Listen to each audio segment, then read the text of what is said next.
أشهد أن لا إله إلا الله وحده لا شريك له وأشهد أن محمدا عبده ورسوله أما بعد فأعوذ بالله من الشيطان الرجيم بسم الله الرحمن الرحيم الحمد لله رب العالمين الرحمن الرحيم مالك يوم الدين إياك نعبد وإياك نستعين اهدنا الصراط المستقيم صراط الذين أنعمت عليهم غير المغضوب عليهم ولا الضالين. حضرت صلی اللہ علیہ وسلم کی سیرت کے حوالے سے 2 جمعے پہلے میں نے آپ صلی اللہ علیہ وسلم کے سیرت کے پہلو توحید کے لیے تڑپ کا ذکر کیا تھا. یہ وہ مقصد تھا جس کے قیام کے لیے آپ آئے، اور اس کے لیے نہ صرف آپ کے اپنے قول و فعل سے تڑپ کا اظہار ہوتا ہے، بلکہ آپ نے اپنے صحابہ میں، اپنے ماننے والوں میں بھی ایسی روح توحید کی خاطر ہر قربانی دینے کے لیے تیار رہنے کی پھونکی جس کی کوئی مثال نہیں ملتی. بہرحال آج بھی میں آپ صلی اللہ علیہ وسلم کی سیرت کے اسی پہلو پر ذکر کروں گا، اور اس حوالے سے بعض صحابہ کی قربانیوں کا بھی ذکر آ جائے گا. آپ صلی اللہ علیہ وسلم کے عملی نمونے اور تڑپ اور دعا کا نتیجہ تھا کہ صحابہ کو بھی یہ معیار حاصل ہوئے کہ وہ ہر قربانی کے لیے تیار ہوئے. حضرت صلی اللہ علیہ وسلم کے توحید کے قیام کے لیے سختیاں برداشت کرنے کا ایک روایت میں یوں ذکر آتا ہے. ایک دفعہ مشرکین نے رسول اللہ صلی اللہ علیہ وسلم سے کہا کہ کیا تم ہمارے معبودوں کے بارے میں یہ بات نہیں کرتے؟ آپ نے فرمایا ہاں. اس پر وہ آپ کے گرد جمع ہو گئے. اس وقت کسی نے حضرت ابوبکر سے کہا کہ اپنے دوست کی خبر لو. حضرت ابوبکر نکلے اور مسجد حرام میں پہنچے. آپ نے رسول اللہ صلی اللہ علیہ وسلم کو اس حال میں پایا کہ لوگ آپ کے گرد اکٹھے تھے. حضرت ابوبکر نے کہا تم لوگوں کا برا ہو. پھر قرآن کریم میں آیا، آپ نے فرمایا کہ اتقتلون رجلا ان یقول ربی اللہ وقد جاءکم بالبینات من ربکم. کیا تم محض اس لیے ایک شخص کو قتل کرو گے کہ وہ کہتا ہے کہ میرا رب اللہ ہے، اور وہ تمہارے پاس تمہارے رب کی طرف سے کھلے کھلے نشان لے کر آیا ہے؟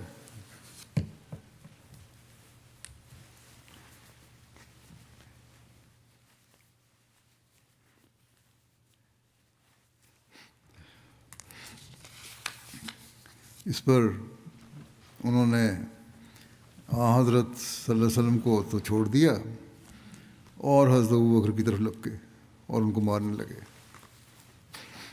حضرت ابوبکر کی بیٹی حضرت اسماء کہتی ہیں کہ آپ ہمارے پاس اس حالت میں آئے کہ آپ اپنے بالوں کو ہاتھ لگاتے تھے تو وہ آپ کے ہاتھ میں آ جاتے تھے. اتنی زور سے بال کھینچے کہ وہ جڑ سے اکھڑ گئے تھے. اور آپ حضرت ابوبکر یہ کہتے جاتے تھے کہ تبارکتا یا ذا الجلال والاکرام، اے جلال اور عزت والے تو بابرکت ہے. ایک روایت میں آتا ہے کہ ان لوگوں نے حضرت صلی اللہ علیہ وسلم کے سر مبارک اور آپ کے ریشے مبارک کو اس زور سے کھینچا کہ آپ کے اکثر بال گر گئے۔ اس پر حضرت ابوبکر آپ کو بچانے کے لیے کھڑے ہوئے اور وہ کہہ رہے تھے اتقتلون رجلا ان یقول ربی اللہ،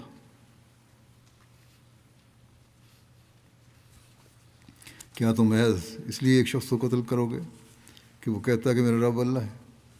اور حضرت ابوبکر رو بھی رہے تھے۔ اس پر رسول اللہ صلی اللہ علیہ وسلم نے فرمایا اے ابوبکر ان کو چھوڑ دو، اس کی قسم جس کے ہاتھ میں میری جان ہے، میں ان کی طرف بھیجا گیا ہوں تاکہ میں قربان ہو جاؤں۔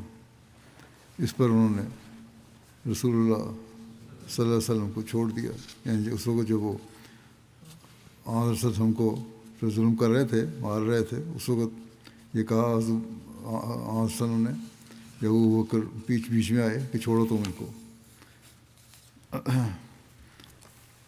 اسی طرح ایک راوی حارث بن حارث غامدی نے قریش کو نبی کریم صلی اللہ علیہ وسلم پر ظلم کرتے دیکھا تو آپ نے اپنے والد سے پوچھا یہ کون لوگ؟ یہ ایک واقعہ نہیں ہے، بے شمار واقعہ اس طرح کے ہوتے رہتے ہیں، یہ ملتے جلتے واقعات ہیں، لیکن کئی لوگوں نے دیکھے، کئیوں نے بیان کیے، مختلف راوی ہیں، بعضوں کی تفصیل ہے، بعضوں کی کم ہے۔ بہرحال جب انہوں نے دیکھا اور اپنے والد سے پوچھا کہ یہ کون لوگ ہیں جو ظلم کر رہے ہیں، انہوں نے کہا ان کے والد نے کہ یہ لوگ اپنے صحابی کے ارد گرد جمع ہیں۔ مکے والے نبی کریم صلی اللہ علیہ وسلم اور مسلمانوں کو طنزاً صحابی کہتے تھے۔ راوی کہتے ہیں کہ ہم بھی سواری سے اترے تو دیکھا کہ رسول اللہ صلی اللہ علیہ وسلم لوگوں کو اللہ عز و جل کی توحید اور اس پر ایمان لانے کی دعوت دے رہے تھے، اور وہ آپ کا انکار کر رہے تھے اور آپ کو تکلیف دے رہے تھے، یہاں تک کہ نصف النہار کا وقت ہو گیا اور لوگ آپ کے ارد گرد سے ہٹ گئے۔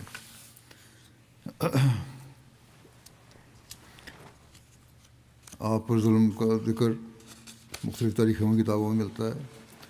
انہیں سے اخذ کر کے حضرت مسلم موعود رضی اللہ عنہ نے بھی بیان فرمایا ہوا ہے۔ دوبارہ تفصیل قرآن میں ایک جگہ آپ نے لکھا کہ ایک دفعہ آپ بازار سے گزر رہے تھے تو مکے کے اوباشوں کی ایک جماعت آپ کے گرد ہو گئی اور رستہ بھر آپ کی گردن پر یہ کہہ کر تھپڑ مارتی چلی گئی کہ لوگوں یہ وہ شخص ہے جو کہتا ہے کہ میں نبی ہوں۔ آپ کے گھر میں ارد گرد کے گھروں سے متواتر پتھر پھینکے جاتے تھے، آپ کے گھر میں گندی چیزیں پھینکی جاتی تھیں، کھانا پکانے کی جگہوں پہ بھی گندی چیزیں پھینکی جاتی تھیں جن میں بکروں اور اونٹوں کی انتڑیاں وغیرہ شامل ہوتی تھیں۔ جب آپ نماز پڑھتے تو آپ پر خاک اور دھول اڑائی جاتی، مٹی ڈالی جاتی تھی، حتیٰ کہ مجبور ہو کر آپ کو چٹان میں سے نکلے ہوئے ایک پتھر کے نیچے چھپ کر نماز پڑھنی پڑتی تھی۔ لیکن ہزاروں ہزار درود ہوں آپ صلی اللہ علیہ وسلم کی ذات و برکات پر کہ توحید کے قیام کے لیے جو تڑپ آپ کے سینے میں موزن تھی وہ کبھی بھی ایک لمحہ کے لیے کم نہ ہوئی، اور ان ساری تکالیف کو گویا قلبی بشاشت کے ساتھ، بڑی خوشی کے ساتھ قبول کیا، اور پھر بھی بنی نوع انسان سے شفقت و محبت ذرا برابر بھی کمی نہیں ہوئی۔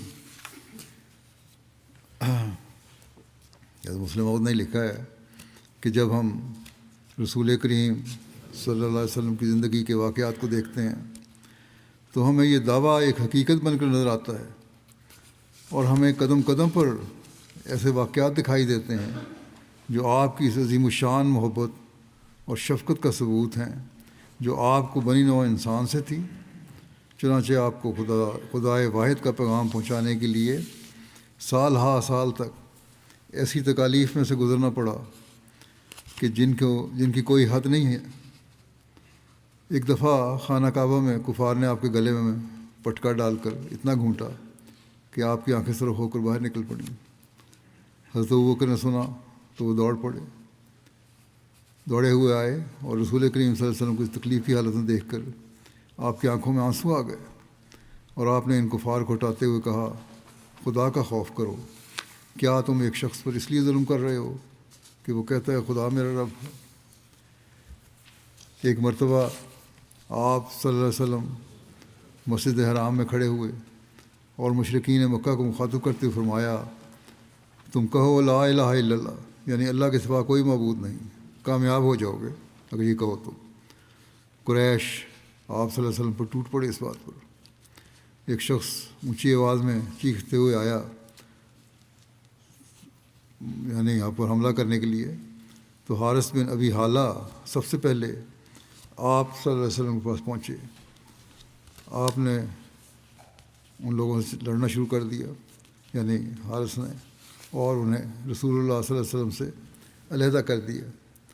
پھر وہ سارے ان پر ٹوٹ پڑے، یہاں تک کہ انہیں شہید کر دیا حارث کو۔ توحید کی منادی کے جرم کے پاداش میں کفار مکہ نے 3 سال تک آپ کو اور آپ کے خاندان والوں کو شعب ابی طالب میں بھی اسی طرح قید رکھا، اس طرح قید رکھا کہ ہر قسم کا سوشل بائیکاٹ کر دیا گیا۔ اور جب یہ مقاطعہ ختم ہوا تو ایک طرف نبی اکرم صلی اللہ علیہ وسلم نے توحید کے پرچار پورے مکہ میں پہلے سے عزم کے ساتھ، عزم و ہمت کے ساتھ پھر سے عام کر دیا۔ توحید کا پرچار پہلے سے بڑھ کے عام کر دیا، اور دوسری طرف قریش نے رسول اللہ صلی اللہ علیہ وسلم پر دوبارہ مظالم شروع کر دیے۔ آپ کے سفر طائف کا بھی مشہور واقعہ ہے، بیان بھی کئی پہلے بھی ہوا ہے۔ وہاں پر آپ پر جو ظلم ہوا وہ بھی تاریخ میں مختلف رنگ میں بیان ہوا ہے۔ اسی حوالے سے حضرت مرزا بشیر احمد صاحب نے بھی لکھا ہے ایک جگہ، اس واقعے کو یوں بیان کیا ہے کہ جب شعب ابی طالب کا محاصرہ اٹھ گیا اور حضرت صلی اللہ علیہ وسلم کو اپنی حرکات و سکنات میں ایک گونا آزادی نصیب ہوئی، تو آپ نے ارادہ فرمایا کہ طائف میں جا کر وہاں کے لوگوں کو اسلام کی دعوت دیں۔ پہلے بھی بیان ہوا ہے لیکن تفصیل سے کچھ اس میں اور طرح ہے۔ طائف ایک مشہور مقام ہے جو مکے سے جنوب مشرق کی طرف 40 میل کے فاصلے پر واقع ہے، اور اس میں قبیلہ بنو ثقیف آباد تھا۔ کعبہ کی خصوصیت کو الگ رکھ کر طائف گویا مکہ کا ہم پلہ تھا، اور اس میں بڑے بڑے صاحب ثروت، صاحب اثر اور دولت مند لوگ آباد تھے، اور طائف کی اس اہمیت کا خود مکے والوں کو بھی اقرار تھا۔ چنانچہ یہ مکے والوں کا ہی قول ہے جو قرآن شریف میں آیا ہے کہ وَقَالُوا لَوْلَا نُزِّلَ هَٰذَا الْقُرْآنُ عَلَىٰ رَجُلٍ مِّنَ الْقَرْيَتَيْنِ عظیم، یعنی اگر یہ قرآن خدا کی طرف سے ہے تو مکہ یا طائف کے کسی بڑے آدمی پر کیوں نازل نہ کیا گیا۔ غرض شوال 10 نبوی میں حضرت صلی اللہ علیہ وسلم طائف اکیلے تشریف لے گئے، یا بعض روایتوں کی روح سے زید بن حارثہ بھی ساتھ تھے۔ وہاں پہنچ کر آپ صلی اللہ علیہ وسلم نے 10 دن قیام کیا اور شہر کے بہت سے رؤساء سے جگہ بعد دیگرے ملاقات کی، مگر اس شہر کی قسمت میں بھی مکے کی طرح اس وقت اسلام لانا مقدر نہ تھا۔ چنانچہ سب نے انکار کیا بلکہ ہنسی اڑائی۔ آخر آپ نے طائف کے رئیس سے اعظم عبد یلیل کے پاس جا کر اسلام کی دعوت دی، مگر اس نے بھی صاف انکار کیا، بلکہ تمسخر کے رنگ میں کہا کہ اگر آپ سچے ہیں تو مجھے آپ کے ساتھ گفتگو کی مجال نہیں، اور اگر جھوٹے ہیں تو گفتگو لا حاصل ہے۔ یہ اس نے وسلم کو جواب دیا، اور پھر اس خیال سے کہ کہیں آپ صلی اللہ علیہ وسلم کی باتوں کا شہر کے نوجوانوں پر اثر نہ ہو جائے، آپ سے کہنے لگا بہتر ہوگا کہ آپ یہاں سے چلے جائیں، کیونکہ یہاں کوئی شخص آپ کی بات سننے کے لیے تیار نہیں ہے۔ اس کے بعد اس بدبخت نے شہر کے آوارہ آدمی آپ کے پیچھے لگا دیے۔ جب حضرت صلی اللہ علیہ وسلم شہر سے نکلے تو یہ لوگ شور کرتے ہوئے آپ کے پیچھے ہو لیے اور آپ پر پتھر برسانے شروع کیے، جس سے آپ کا سارا بدن خون سے تربتر ہو گیا۔ برابر 3 میل تک یہ لوگ آپ کے ساتھ ساتھ گالیاں دیتے اور پتھر برساتے چلے آئے۔ طائف سے 3 میل کے فاصلے پر مکے کے رئیس عتبہ بن ربیعہ کا ایک باغ تھا۔ حضرت صلی اللہ علیہ وسلم نے اس میں آ کر پناہ لی اور ظالم لوگ تھک کر واپس لوٹ گئے۔ یہاں ایک سائے میں کھڑے ہو کر آپ نے اللہ کے حضور یوں دعا کی کہ اللہم الیک اشکو ضعف قوتی و قلت حیلتی و حوانی علی الناس اللہم یا ارحم الراحمین انت رب المستضعفین و انت ربی، یعنی اے میرے رب، میں اپنے ضعف قوت اور قلت تدبر اور لوگوں کے مقابلے میں اپنی بے بسی کی شکایت تیرے ہی پاس کرتا ہوں۔ اے میرے خدا، تو سب سے بڑھ کر رحم کرنے والا ہے، اور اے کمزوروں اور بے قسموں کا تو ہی نگہبان اور محافظ ہے، اور تو ہی میرا پروردگار ہے۔ پھر اس نے یہ بھی فرمایا آگے، اس کا ترجمہ یہ ہے کہ میں تیرے ہی منہ کی روشنی میں پناہ کا خواستگار ہوتا ہوں، کیونکہ تو ہی ہے جو ظلمتوں کو دور کرتا اور انسان کو دنیا و آخرت کے حسنات کا وارث بناتا ہے۔ عتبہ اور شیبہ اس وقت اپنے اس باغ میں موجود تھے۔ جب انہوں نے آپ کو اس حالت میں دیکھا تو دور و نزدیک کی رشتہ داری یا قومی احساس یا نامعلوم کس خیال سے اپنے عیسائی غلام اداس نامی کے ہاتھ ایک کشتی میں کچھ انگور لگا کر آپ کے پاس بھجوائے۔ آپ نے لے لیے اور اداس سے مخاطب ہو کر فرمایا کہ تم کہاں کے رہنے والے ہو اور کس مذہب کے پابند ہو؟ اس نے کہا میں نینوا کا ہوں اور مذہباً عیسائی ہوں۔ آپ صلی اللہ علیہ وسلم نے فرمایا کیا وہی نینوا جو خدا کے صالح بندے یونس بن متا کا مسکن تھا؟ اداس نے کہا ہاں، مگر آپ کو یونس کا حال کیسے معلوم ہوا؟ آپ نے فرمایا وہ میرا بھائی تھا، کیونکہ وہ بھی اللہ کا نبی تھا اور میں بھی اللہ کا نبی ہوں۔ پھر آپ نے اسے اسلام کی تبلیغ فرمائی، جس کا اس پر بہت اثر ہوا، اور اس نے آگے بڑھ کر جوش اخلاص میں آپ صلی اللہ علیہ وسلم کے ہاتھ چوم لیے۔ اس نظارے کو دور سے کھڑے کھڑے عتبہ اور شیبہ نے بھی دیکھ لیا۔ چنانچہ وہ داس ان کے پاس واپس گیا تو انہوں نے کہا داس، یہ تجھے کیا ہوا تھا کہ اس شخص کے ہاتھ چومنے لگا؟ یہ شخص تو تیرے دین کو خراب کر دے گا، حالانکہ تیرا دین اس کے دین سے بہتر ہے۔ تھوڑی دیر بعد حضرت صلی اللہ علیہ وسلم نے اس باغ میں آرام فرمایا اور پھر وہاں سے روانہ ہوئے اور نخلے میں پہنچے، جو مکے سے ایک منزل کے فاصلے پر واقع ہے۔ وہاں کے کچھ دن قیام کیا۔ اس کے بعد نخلے سے روانہ ہو کر آپ کوہ حرا پر آئے، اور چونکہ سفر طائف کی بظاہر ناکامی کی وجہ سے مکے والوں کے زیادہ دلیر ہو جانے کا خدشہ تھا اور خیال تھا کہ اس طرح وہ اور زیادہ ظلم کریں گے، اس لیے یہاں سے آپ نے کسی شخص کو زبانی مطعم بن عدی کو کہلا بھیجا کہ میں مکے میں داخل ہونا چاہتا ہوں، کیا تم مجھے اس کام میں مدد دے سکتے ہو؟ مطعم پکا کافر تھا، مگر طبیعت میں شرافت تھی، اور ایسے حالات میں انکار کرنا شرفائے عرب کی فطرت کے خلاف تھا۔ اس لیے اس نے اپنے بیٹوں اور رشتہ داروں کو ساتھ لیا اور سب مسلح ہو کر کعبہ کے پاس کھڑے ہو گئے اور آپ کو کہلا بھیجا کہ آ جائیں۔ آپ آئے اور کعبہ کا طواف کیا اور وہاں سے مطعم اور اس کی اولاد کے ساتھ تلواروں کے سائے میں اپنے گھر میں داخل ہو گئے۔ راستے میں ابو جہل نے مطعم کو اس حالت میں دیکھا تو حیران ہو کر کہنے لگا کہ مجیرن ام تابع، یعنی کیا تم نے محمد کو صرف پناہ دی ہے یا اس کے تابع ہو گئے ہو؟ مطعم نے کہا میں صرف پناہ دینے والا ہوں، تابع نہیں ہوں۔ اس پر ابو جہل نے کہا اچھا، پھر کوئی حرج نہیں۔ مطعم بہرحال کفر کی حالت میں ہی فوت ہوا۔ یہ نیکی تو اس نے کی تھی۔ ایک حدیث میں آتا ہے کہ ایک دفعہ حضرت عائشہ نے حضرت صلی اللہ علیہ وسلم سے دریافت کیا کہ کیا آپ کو کبھی جنگ احد والے دن سے بھی زیادہ تکلیف پہنچی ہے؟ آپ نے فرمایا عائشہ، تیری قوم کی طرف سے مجھے بڑی بڑی سخت گھڑیاں دیکھنی پڑی ہیں۔ پھر آپ نے سفر طائف کے حالات سنائے اور فرمایا کہ اس سفر سے واپسی پر میرے پاس پہاڑوں کا فرشتہ آیا اور کہنے لگا کہ مجھے خدا نے آپ کے پاس بھیجا ہے تاکہ اگر ارشاد ہو تو میں یہ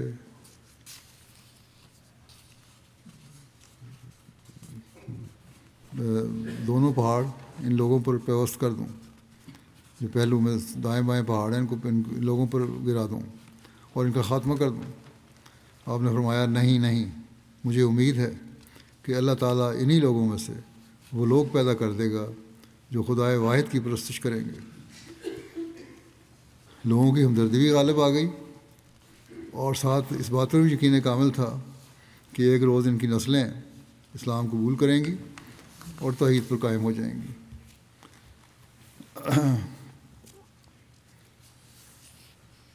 آپ کے توحید کی خاطر سختیاں برداشت کرنے کے واقعات کو ایک جگہ مسلم موعود نے یوں بیان فرمایا ہے کہ آپ کو دشمنوں کی طرف سے تمام تکلیفیں توحید کی اشاعت کی وجہ سے دی گئی۔ آپ کو مارا جاتا، کتے اور لڑکے آپ کے پیچھے ڈالے جاتے۔ ایک دفعہ آپ طائف گئے تو وہاں لوگوں نے اس قدر مارا کہ آپ سر سے لے کر پاؤں تک لہان ہو گئے۔ یہ تفصیل میں نے بتائی ہے ابھی۔ آپ تکلیف کی وجہ سے گر پڑتے، لیکن جب اٹھتے تو پھر وہ لوگ آپ پر پتھر پھینکتے۔ ایسی حالت میں بھی آپ کے منہ سے یہی نکلتا تھا، خدایا ان لوگوں کو معاف کر دے کہ یہ حقیقت سے بے خبر ہیں۔ ان تمام حالات میں سے گزرتے ہوئے آپ نے توحید کی تبلیغ کو نہیں چھوڑا اور یہی کہتے رہے کہ خواہ یہ کچھ کریں میں توحید کی تبلیغ نہیں چھوڑ سکتا۔ پھر جب آپ کے وصال کا وقت قریب آیا تو اس وقت بھی یہی کہتے فوت ہوئے، یعنی ساری زندگی آپ کی توحید پر تھی کہ میرے بعد آپ نے یہی فرمایا کہ میرے بعد شرک نہ کرنا۔ اب لکھتے ہیں کہ میں تو سمجھتا ہوں کہ رسول کریم صلی اللہ علیہ وسلم کی پیدائش کے وقت بھی خدا تعالیٰ نے اپنی توحید کا ثبوت آپ کے والد کو قبل از ولادت اور والدہ کو جلد بعد از ولادت فوت کر کے دیا، جبکہ والدین کا فوت ہونا بھی اصل میں اللہ تعالیٰ کے یہ منشا تھی کہ اپنی توحید کا ثبوت دے۔ آپ کی بے کسی کی ابتدا، جو کہ نہ والد تھا نہ والدہ، اور شاندار انجام خود خدا تعالیٰ کی توحید کا بڑا ثبوت تھا۔ اس بات سے ثابت ہوتا ہے کہ اللہ تعالیٰ نے جس کی توحید کا آپ پرچار کرتے رہے اسی نے آپ کو سنبھالا بچپن سے لے کے آخر تک۔ آپ کا عرب کے بازاروں میں بھی تبلیغ کا ذکر ملتا ہے۔ چنانچہ لکھا ہے کہ حضرت صلی اللہ علیہ وسلم توحید کے قیام کے لیے مکے میں انفرادی اور اجتماعی تبلیغ کا فریضہ انجام دیتے تھے، اور اس کے علاوہ عرب کے بعض بازاروں میں چلے جایا کرتے اور وہاں خدائے واحد لا شریک کی طرف آنے کا پیغام دیتے۔ مکے سے باہر مختلف جگہوں پر لوگ اکٹھے ہوا کرتے تھے جہاں خرید و فروخت بھی ہوتی اور لوگوں کا اجتماع بھی ہوتا۔ انہیں اسواق العرب کہا جاتا تھا۔ عرب کے بازار ہند و پاک کی تہذیب میں جنہیں میلہ کہتے ہیں اتنا میلہ لگتا تھا۔ عکاظ، مجنہ اور ذوالمجاز قریش اور عرب کے بازار تھے۔ ان میں سب سے بڑا بازار عکاظ کا تھا جو مکے سے 3 رات کی مسافت پر تھا۔ عکاظ کے بازار میں عرب پورا شوال کا مہینہ قیام کرتے، پھر مجنہ کے بازار کی طرف منتقل ہو جاتے تھے جو مکے سے چند میل پر مرو زہران میں تھا، اور وہاں 20 ذوالقعدہ تک قیام کرتے۔ پھر ذوالمجاز کے بازار کی طرف منتقل ہو جاتے جو میدان عرفات سے 3 میل کے فاصلے پر تھا، اور وہاں ایام حج تک قیام کرتے تھے، اور ان سب جگہوں پہ وسلم جا کے تبلیغ کیا کرتے تھے۔ حضرت جابر سے روایت ہے کہ رسول اللہ صلی اللہ علیہ وسلم مکے میں 10 سال تک ٹھہرے رہے۔ ایام حج میں آپ عکاظ اور مجنہ کے میلوں میں جاتے اور لوگوں کو گھروں اور قیام گاہوں پر جا کر انہیں دعوت دیتے۔ آپ فرماتے، کون ہے جو مجھے پناہ دے گا، کون ہے جو میری مدد کرے گا تاکہ میں اپنے رب کا پیغام پہنچا دوں اور اس کے لیے جنت ہو۔ حضرت ربیعہ بن عباد بیان کرتے ہیں جنہوں نے زمانہ جاہلیت بھی پایا، بعد میں مسلمان ہو گئے، کہ میں نے بازار ذوالمجاز میں رسول اللہ صلی اللہ علیہ وسلم کو اپنی آنکھوں سے دیکھا۔ آپ صلی اللہ علیہ وسلم لوگوں سے فرما رہے تھے، اے لوگو کہو اللہ کے سوا کوئی معبود نہیں، تم کامیاب ہو جاؤ گے۔ آپ صلی اللہ علیہ وسلم بازار کی گلیوں میں آگے بڑھتے جاتے تھے اور لوگ آپ پر شور مچاتے، مگر میں نے کسی کو یہ کہتے نہیں دیکھا کہ آپ صلی اللہ علیہ وسلم کی بات مان لی جائے۔ اس کے باوجود آپ صلی اللہ علیہ وسلم خاموش نہ ہوتے اور برابر فرماتے جاتے تھے، اے لوگوں کہو اللہ کے سوا کوئی معبود نہیں، تم فلاح پا جاؤ گے۔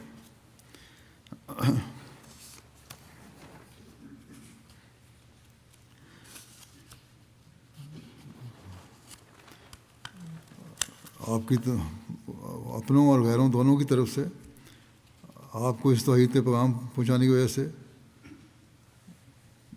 تکلیفوں کا سامنا کرنا پڑا،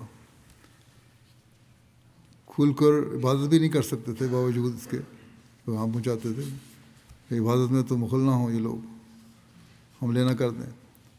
جو مسلمان ہوتے تھے ان پر بھی ظلم ہوتا تھا۔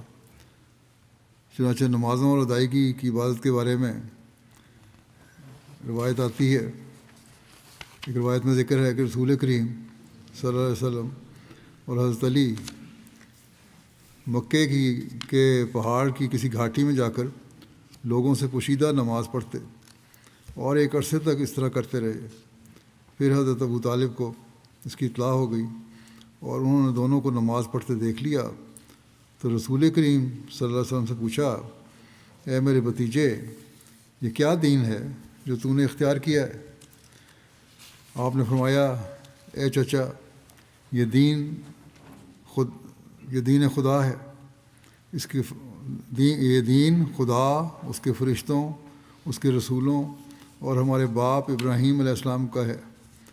اور فرمایا، خدا نے مجھ کو اس دین کے ساتھ رسول بنا کر بندوں کی طرف بھیجا ہے، اور اے چچا، تم اس بات کے زیادہ مستحق ہو کہ میں تمہیں نصیحت کروں اور تمہیں ہدایت کی طرف بلاؤں، اور تم اس کے قبول کرنے اور میری امداد میں شریک ہونے کے حقدار ہو۔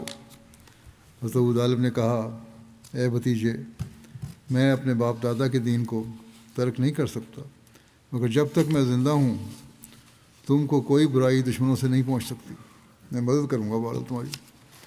حضرت ابو طالب نے اپنے بیٹے حضرت علی سے بھی دریافت کیا کہ تم نے یہ کیا دین اختیار کیا ہے؟ تو انہوں نے کہا کہ میں خدا اور اس کے رسول صلی اللہ علیہ وسلم پر ایمان لایا ہوں، اور جو آپ لے کر آئے ہیں اس کی میں نے تصدیق کی ہے، اور میں ان کے ساتھ خدا کی نماز پڑھتا ہوں۔ اس پر حضرت ابو طالب نے کہا کہ بے شک یہ تمہیں بھلائی کی طرف ہی بلائیں گے، بس تم ان کے ساتھ رہو۔ اپنے بیٹے کو کہا کہ ساتھ ہی رہنا۔ صحابہ پر بھی جیسا کہ میں نے کہا توحید کے قبول کرنے پر بہت ظلم ہوئے۔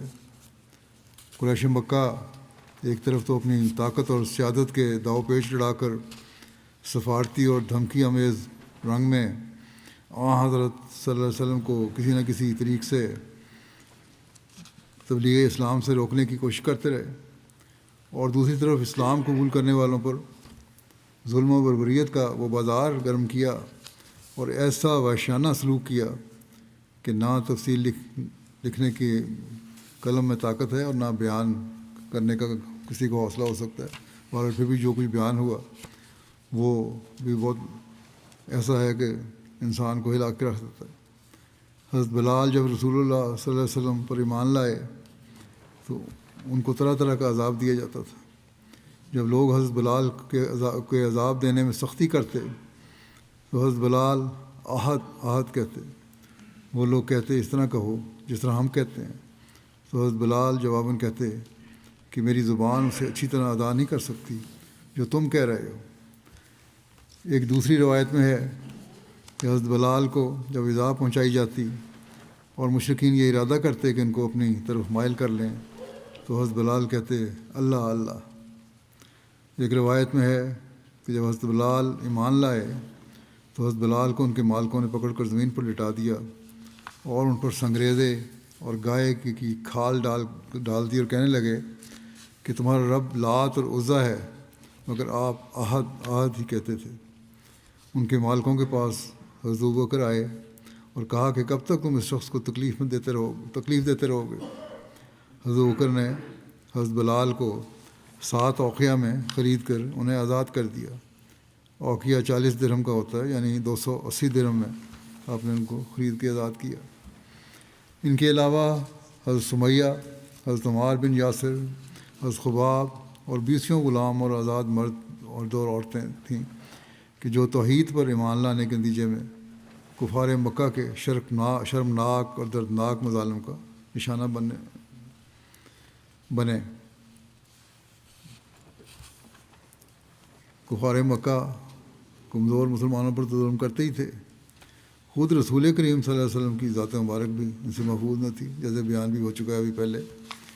اور اگر دیکھا جائے تو سب سے زیادہ اذیت اور دکھ اور تکلیف کا سامنا حضرت صلی اللہ علیہ وسلم کو ہی کرنا پڑا تھا۔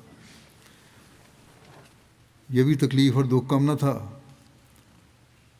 کہ جس کا نام محمد صلی اللہ علیہ وسلم تھا، یعنی سب سے زیادہ تعریف کیا گیا، اس کے نام کو بگاڑ کر پکارا جاتا اور مذمم کہا جاتا، یعنی سب سے زیادہ مذمت کیا جانے والا، نعوذ باللہ۔ جو اس بستی میں سب سے سچا انسان تھا اس کو کذاب اور جھوٹا کہا جاتا تھا۔ جو اس قوم کا سب سے زیادہ خیر خواہ تھا اس کو فریبی، لالچی اور دھوکے باز کہا جاتا تھا۔ جو اپنی جوانی اور صحت و تندرستی کو اور اپنے شب و روز کو اس قوم کی ہدایت و اصلاح اور فلاح و بہبود کے لیے وقف کیے ہوئے تھا، اس کو مجنون، پاگل اور بیمار کہا جانے لگا۔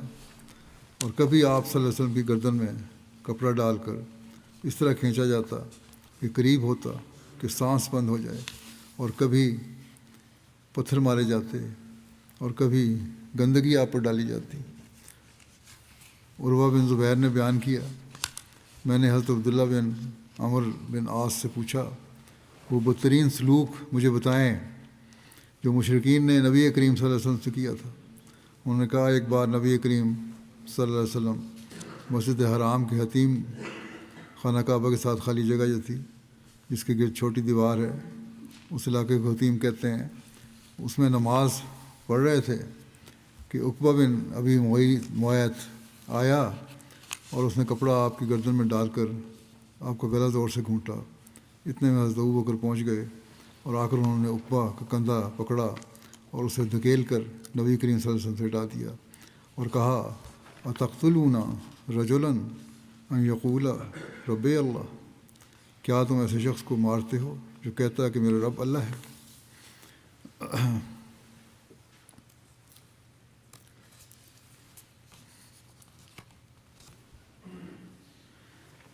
پھر ہم یہ بھی دیکھتے ہیں، کئی دفعہ بیان بھی ہوا ہے کہ جنگوں میں بھی آپ نے توحید کے لیے ہمیشہ غیرت کا مظاہرہ کیا ہے۔ جنگ احد کا مشہور واقعہ ہے، ہم سنتے ہیں کہ جب ابو سفیان نے حضرت صلی اللہ علیہ وسلم، حضرت ابوبکر رضی اللہ عنہ، حضرت عمر رضی اللہ عنہ کا نام لے کر کہا کہ کہاں ہیں یہ لوگ، لیکن حضرت صلی اللہ علیہ وسلم نے سب کو کہا کہ جواب نہیں دینا، کیونکہ اس وقت جواب دینا مسلمانوں کی کمزور حالت کی وجہ سے انہیں خطرے میں ڈال سکتا تھا، اس لیے آپ نے خاموشی کا کہا۔ اس پر ابو سفیان نے کہا کہ حبل کا بول بالا ہو۔ جب اس نے یہ کہا تو نبی صلی اللہ علیہ وسلم نے بےتاب ہو کر فرمایا تم اس کو جواب دو۔ تو صحابہ نے کہا ہم کیا جواب دیں؟ آپ نے فرمایا کہو اللہ سب سے بلند اور سب سے بزرگ ہے۔ ابو سفیان نے کہا ہمارے لیے عزا ہے اور تمہارے لیے کوئی عزا نہیں۔ نبی صلی اللہ علیہ وسلم نے فرمایا اس کو جواب دو۔ انہوں نے کہا کہ ہم کیا کہیں؟ فرمایا کہو اللہ ہمارا مددگار ہے اور تمہارا کوئی مددگار نہیں۔ جہاں اللہ تعالیٰ کی ذات اور توحید کا سوال آیا وہاں آپ نے کسی خطرے کی پرواہ نہیں کی۔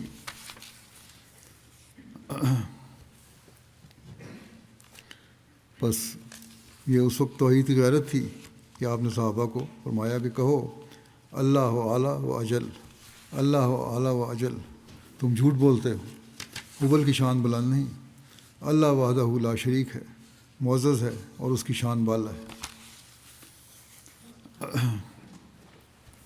حضرت مسلم علیہ السلام کا اقتباس سے پڑھتا ہوں، بار بار پڑھنے اور سننے والا ہے، جو آپ صلی اللہ علیہ وسلم کہ توحید کے قیام کے لیے مقام اور مرتبہ کا ہمیں پتہ دیتا ہے اور ہمارے لیے رہنما ہے، کس طرح ہم نے اس کا صحیح علم اور ادراک حاصل کرنا ہے۔ آپ فرماتے ہیں میں ہمیشہ تعجب کی نگاہ سے دیکھتا ہوں کہ عربی نبی جس کا نام محمد ہے، ہزار ہزار درود اور سلام اس پر صلی اللہ علیہ وسلم، یہ کس عالی مرتبے کا نبی ہے، اس کے عالی مقام کا انتہا معلوم نہیں ہو سکتا، اور اس کی تاثیر قدسی کا اندازہ کرنا انسان کا کام نہیں۔ افسوس کہ جیسا حق شناخت کا ہے اس کے مرتبہ کو شناخت نہیں کیا گیا۔ وہ توحید جو دنیا سے گم ہو چکی تھی، وہی ایک پہلوان ہے جو دوبارہ اس کو دنیا میں لایا۔ اس نے خدا سے انتہائی درجے پر محبت کی اور انتہائی درجے پر بنی نوع کی ہمدردی میں اس کی جان گداز ہوئی۔ اس لیے خدا نے جو اس کے دل کے راز کا واقف تھا، اس کو تمام انبیاء اور تمام اولین و آخرین پر فضیلت بخشی اور اس کی مرادیں اس کی زندگی میں اس کو دیں۔ یہ خوبصورتی ہے اس بات کی کہ اللہ تعالیٰ سے محبت کی بھی انتہا کی اور مخلوق سے ہمدردی کی بھی انتہا کی، اور اس لیے کہ وہ اللہ تعالیٰ کے قریب آئیں، توحید پر قائم ہوں اور اپنی دنیا وقت کو سنواریں۔ آپ فرماتے ہیں وہی ہے جو سرچشمہ ہر ایک فیض کا ہے، اور وہ شخص جو بغیر اقرار افاضہ اس کے کسی فضیلت کا دعویٰ کرتا ہے وہ انسان نہیں ہے بلکہ ذریت شیطان ہے، کیونکہ ہر ایک فضیلت کی کنجی اس کو دی گئی ہے اور ہر ایک معرفت کا خزانہ اس کو عطا کیا گیا ہے۔ جو اس کے ذریعے سے نہیں پاتا وہ محروم ازلی ہے۔ ہم کیا چیز ہیں اور ہماری حقیقت کیا ہے؟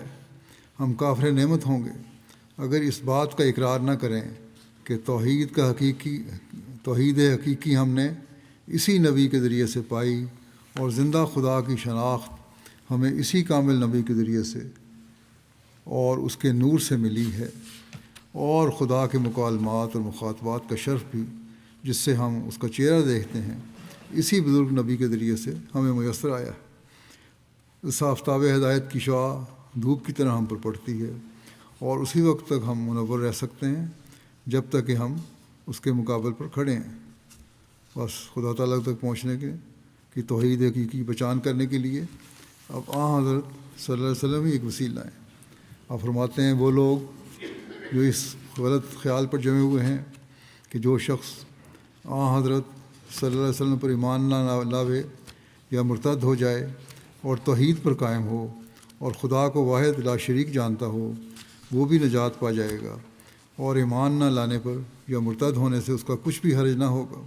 ایسے لوگ در حقیقت توحید کی حقیقت سے ہی بے خبر ہیں، مگر صرف واحد سمجھنے سے نجات نہیں ہو سکتی، بلکہ نجات تو دو امر پر موقوف ہے۔ نمبر ایک یہ کہ یقین کامل کے ساتھ خدا تعالیٰ کی ہستی اور وحدانیت پر ایمان لاوے۔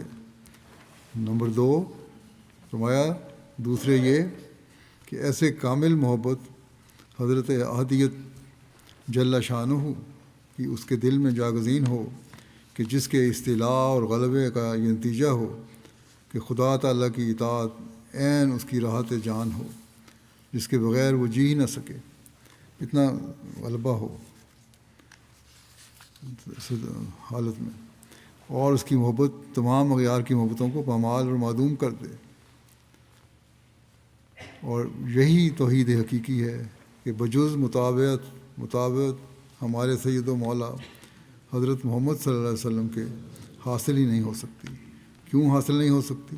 اس کا جواب یہ ہے کہ خدا کی ذات غیب الغیب اور وراء الورا اور نہایت مخفی واقع ہوئی ہے، جس کو عقول انسانیہ محض اپنی طاقت سے دریافت نہیں کر سکتی، اور کوئی برہان عقلی اس کے وجود پر قطعی دلیل نہیں ہو سکتی، کیونکہ عقل کی دوڑ اور سعی صرف اس حد تک ہے کہ اس عالم کی صنعتوں پر نظر کر کے سانے کی ضرورت محسوس کرے، مگر ضرورت کا محسوس کرنا اور شے ہے، اور اس درجہ عین الیقین تک پہنچنا کہ جس خدا کی ضرورت تسلیم کی گئی ہے وہ در حقیقت موجود بھی ہے، یہ اور بات ہے۔ صرف کہنا کہ سب کو سانے ہونا چاہیے یہ کافی نہیں ہے، بلکہ وہ ہے کون ہے اور زندہ خدا ہے، یہ اگر پتہ کرنا ہے تو پھر اس کا علم حضرت صلی اللہ علیہ وسلم کے ساتھ جڑنے سے ہی ملے گا۔ اور فرمایا اور چونکہ عقل کا طریق ناقص اور ناتمام اور مشتبہ ہے، اس لیے ہر ایک فلسفی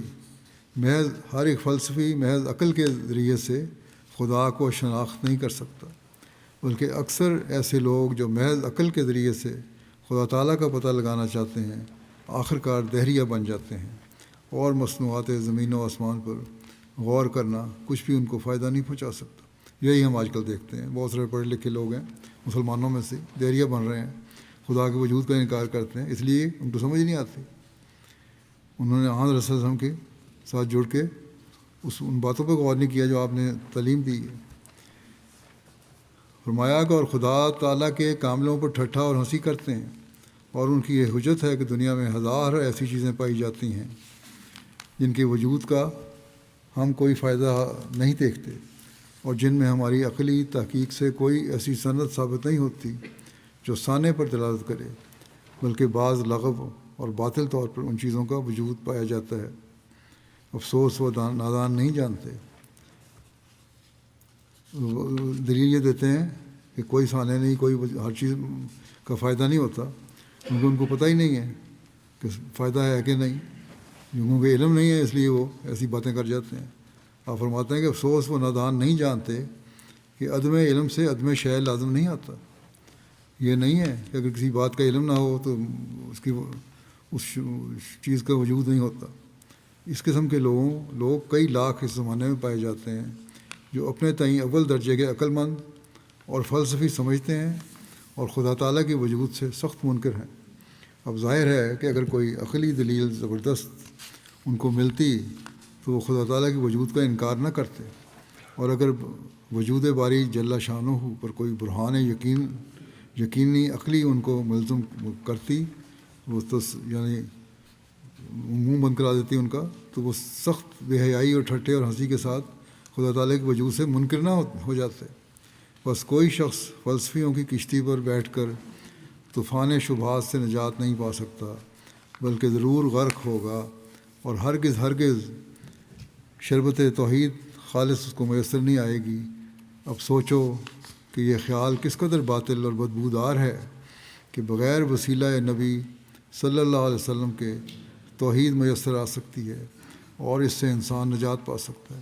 اے نادانو، جب تک خدا کی ہستی پر یقین کامل نہ ہو، اس کی توحید پر کیوں کوئی یقین ہو سکے؟ بس یقیناً سمجھو کہ توحید یقینی محض نبی کے ذریعے سے ہی مل سکتی ہے، جیسا کہ ہمارے نبی صلی اللہ علیہ وسلم نے عرب کے دہریوں اور بد مذہبوں کو ہزارہا آسمانی نشان دکھلا کر خدا تعالیٰ کے وجود کا قائل کر دیا، اور اب تک حضرت صلی اللہ علیہ وسلم کی سچی اور کامل پیروی کرنے والے ان نشانوں کو دہریوں کے سامنے پیش کرتے ہیں۔ آج بھی ہم نشان پیش کرتے ہیں۔ بات یہی سچ ہے کہ جب تک زندہ خدا کی زندہ طاقتیں انسان مشاہدہ نہیں کرتا، شیطان اس کے دل میں سے نہیں نکلتا، اور نہ سچی توحید اس کے دل میں داخل ہوتی ہے، اور نہ یقینی طور پر خدا کی ہستی کا قائل ہو سکتا ہے۔ اور یہ پاک اور کامل توحید صرف حضرت صلی اللہ علیہ وسلم کے ذریعے سے ہی ملتی ہے۔ بس یہ سچی توحید ہے جس کی تلاش کی ہمیں کوشش کرنی چاہیے، جستجو کرنی چاہیے، اپنے ایمان کو اس معیار تک پہنچانے کی کوشش کرنی چاہیے جہاں ہر قربانی کے لیے ہم تیار ہوں۔ حضرت صلی اللہ علیہ وسلم کے ساتھ بھی سچا عشق اپنے اندر پیدا کریں۔ اس زمانے میں اللہ تعالیٰ نے حضرت صلی اللہ علیہ وسلم کے غلام صادق کو توحید قیام کے عمل کو جاری رکھنے کے لیے بھیجا ہے، اور ہم نے آپ کی بیعت کی ہے اس کے لیے، اور پھر اس کے لیے ہمیں بھرپور کوشش کرنی چاہیے کہ ہم اس کا حق ادا کرنے والے ہوں، اور اس کے لیے دعا بھی کرنی چاہیے۔ یہ رمضان کے ان بقایا دنوں میں خاص طور پر ہمیں دعا کرنی چاہیے کہ توحید قیام اور اس کی غیرت کے لیے ہم سب سے آگے ہوں۔ اللہ تعالیٰ ہمیں اس کی توفیق دے اور ہماری کمزوریوں کو دور فرمائے۔ امت مسلمہ کے لیے بھی گزشتہ دنوں میں نے کہا تھا دعا کریں، یہ بھی حقیقی توحید کے سمجھنے والے ہوں اور اس پر عمل کرنے والے ہوں، تبھی ان کی بقا ہے، تبھی یہ دشمنوں کی دجالی چالوں سے بچ سکتے ہیں۔ اللہ تعالیٰ ان کو بھی توفیق دے۔ نماز کے بعد جنازہ غائب پڑھاؤں گا میں آج بھی، جو مکرم ذکر اللہ تائیو ایوب صاحب مربی سلسلہ کا ہے، جو گزشتہ دنوں 80 سال کی عمر میں وفات پا گئے۔ انا للہ و انا الیہ راجعون۔ اللہ تعالیٰ کے فضل سے موسی تھے، ان کا تعلق نائجیریا سے تھا۔ 1965 میں ایک رویا کے ذریعے احمدیت قبول کی۔ 1966 میں مشنری ٹریننگ کالج گھانا میں داخلہ لیا، وہاں سے ابتدائی تعلیم مکمل کرنے کے بعد 1969 میں نائجیریا واپس آئے۔ 1 سال تک خدمت سے انجام دینے کے بعد 1970 میں شاہد کی ڈگری کے لیے جامعہ احمدیہ ربوہ میں داخلہ لیا۔ 1977 میں آپ نے مولوی فاضل کا امتحان بھی پاس کیا۔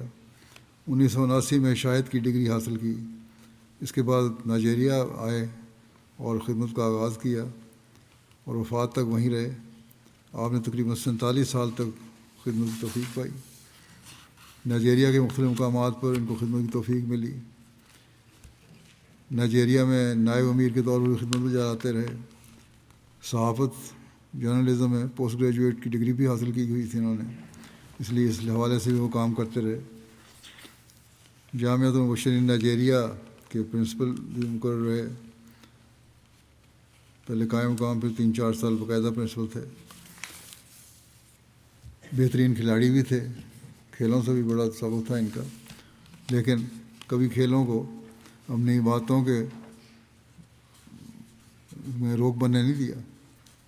ایک اچھے مصنف بھی تھے، ماہر لسانیات اور شاعر بھی تھے۔ عثمان میں اہلیہ کے علاوہ 3 بیٹے اور 5 بیٹیاں شامل ہیں۔ سب سے چھوٹے بیٹے ان کے عبد المجیب صاحب اس وقت نائجیریا میں مبلغ سلسلہ کے علاوہ ریویو آف ریلیجن نائجیریا کے کوآرڈینیٹر کے طور پر خدمت بجا لا رہے ہیں، واقعی زندگی ہیں۔ مشنری انچارج طاہر عدنان صاحب کہتے ہیں کہ مرحوم بہت پرہیزگار، فرمانبردار اور جماعتی خدمت کے لیے ہر وقت تیار رہنے والے وجود تھے۔ کہتے ہیں مجھے 20 سال سے زائد عرصہ تک انہیں قریب سے دیکھنے کا موقع ملا ہے، اور اس دوران آپ کے اعلیٰ کردار، عاجزی، انکساری، خلافت اور نظام جماعت کے ساتھ غیر معمولی وفاداری اور اطاعت کے بہت سے نمونے مشاہدے کیے۔ کہتے ہیں میں مشنری انچارج بنا ہوں، میرے سے وہ عمر میں بڑے تھے، لیکن جب اس کے بعد انہوں نے کامل وفا اور ذمہ داری اور اطاعت کے ساتھ میری بات کو مانا اور اس پہ عمل کیا۔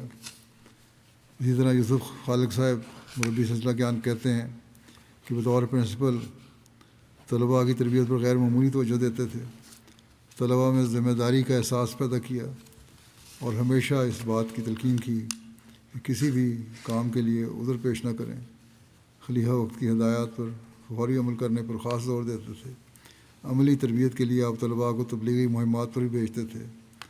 ہر کام کے لیے ہمیشہ اپنا ذاتی نمونہ پیش کیا، جس نے طلباء کی زندگیوں پر ایک گہرا اثر چھوڑا۔ میں نے دیکھا ہے ان کو، نہایت مخلص اور وفادار تھے اور بڑے عاجز انسان تھے۔ اللہ تعالیٰ ان سے مغفرت اور رحم کا سلوک فرمائے، ان کے درجات بلند کرے۔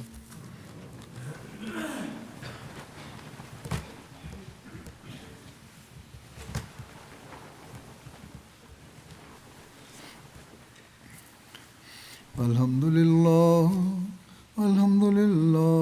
نحمده ونستعینه ونستغفره ونؤمن به ونتوکل علیہ ونعوذ باللہ من شرور انفسنا ومن سیئات اعمالنا من يهده الله فلا مضل له ومن يضلل فلا هادي له ونشهد أن لا إله إلا الله ونشهد أن محمدا عبده ورسوله عباد الله رحمكم الله إن الله يأمر بالعدل والإحسان وإيتاء ذي القربى وينهى عن الفحشاء والمنكر والبغي يعظكم لعلكم تذكرون اذكروا الله يذكركم وادعوه يستجب لكم ولذكر الله أكبر.